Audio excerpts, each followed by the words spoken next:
Chapter 5. There were 6 large grey tents, and each one had a black letter on it. A, B, C, D, E, or F. The first 5 tents were for the campers. The counselors slept in F. Stanley was assigned to D tent. Mr. Pedansky was his counselor. "My name is easy to remember," said Mr. Pedansky as he shook hands with Stanley just outside the tent. 3 easy words: pen, dance, key. Mr. Sir returned to the office. Mr. Pedansky was younger than Mr. Sir, and not nearly as scary-looking. The top of his head was shaved so close it was almost bald, but his face was covered in a thick, curly, black beard. His nose was badly sunburned. "Mr. Sir isn't really so bad," said Mr. Pedansky. "He's just been in a bad mood ever since he quit smoking. The person you've got to be worried about is the warden. There's really only one rule at Camp Green Lake: don't upset the warden." Stanley nodded, as if he understood.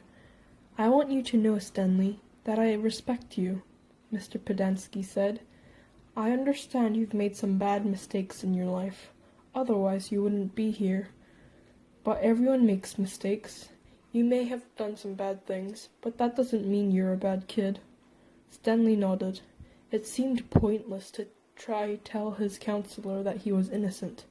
He figured that everyone probably said that. He didn't want Mr. Penn Dance Key to think he had a bad attitude. "I'm going to help turn your life around," said his counselor, "but you're going to have to help too. Can I count on your help?" "Yes, sir," Stanley said. Mr. Pedansky said, "Good," and patted Stanley on the back. 2 boys, each carrying a shovel, were coming across the compound. Mr. Pedansky called to them, "Rex, Alan, I want you to come say hello to Stanley. He's the newest member of our team." The boys glanced warily at Stanley. They were dripping with sweat, and their faces were so dirty that it took Stanley a moment to notice one kid was white and the other black. "What happened to Barf Bag?" asked the black kid. "Lewis is still in the hospital," said Mr. Pedansky. "He won't be returning." He told the boys to come shake Stanley's hand and introduce themselves like gentlemen. "Hi," the white kid grunted. "That's Alan," said Mr. Pedansky.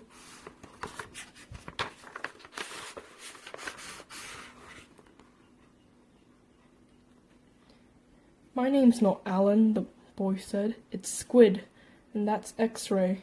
"Hey," said X-Ray. He smiled and shook Stanley's hand. He wore glasses, but they were so dirty that Stanley wondered how he could see out of them. Mr. Pedansky told Alan to go to the rec hall and bring the other boys to meet Stanley. Then he led him inside the tent. There were 7 cots, each one less than 2 feet from the one next to it. "Which was Lewis's cot?" Mr. Pedansky asked. "Barf Bag slept here," said X-Ray, kicking at one of the beds. "All right, Stanley, that'll be yours," said Mr. Pedansky.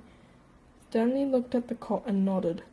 He wasn't particularly thrilled about sleeping in the same cot that had been used by somebody named Barf Bag. 7 crates were stacked in 2 piles at one side of the tent. The open end of the crates faced outward.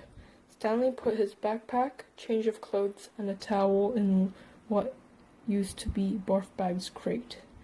It was at the bottom of the stack that had 3 in it. Squid returned with 4 other boys. The first 3 were introduced by Mr. Pedansky as Jose, Theodore, and Ricky. They called themselves Magnet, Armpit, and Zigzag. "They all have nicknames," explained Mr. Pedansky. "However, I prefer to use the names their parents gave them, the names that society will recognize them by when they return to become useful and hard-working members of society. It ain't just a nickname, X-Ray told Mr. Pedansky. He tapped the rim of his glasses. I can see inside you, Mom. You got a big fat heart. The last boy either didn't have a real name or else he didn't have a nickname. Both Mr. Pedansky and X-Ray called him Zero. You know why he's named Zero? Asked Mr. Pedansky. Because there's nothing inside his head. He smiled playfully and shook Zero's shoulder. Zero said nothing. And that's Mom, a boy said. Mr. Pedansky smiled at him. If it makes you feel better to call me Mom, Theodore, go ahead and call me Mom. He turned to Stanley. If you have questions, Theodore will help you. You got that, Theodore? I'm depending on you. Theodore spit a thin line of saliva between his mouth, causing some other boys to complain about the need to keep their home sanitary. You were all new here once, said Mr. Pedansky, and you all know what it feels like. I'm counting on every one of you to help Stanley. Stanley looked at the ground. Mr. Pedansky left the tent, and soon the other boys began to file out as well, taking their towels and change of clothes with them. Stanley was relieved to be left alone, but he was so thirsty he felt as if he would die if he didn't get something to drink soon. Hey, Theodore, he said, going after him. Do you know where I can fill my canteen?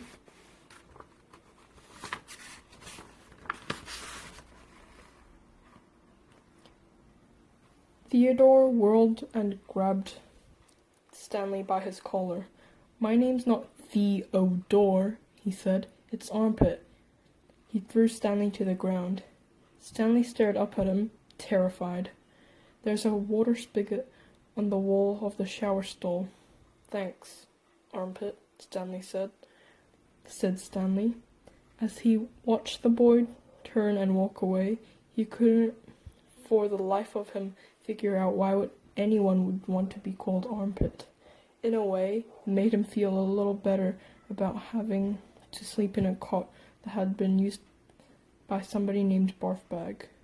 Maybe it was a term of respect.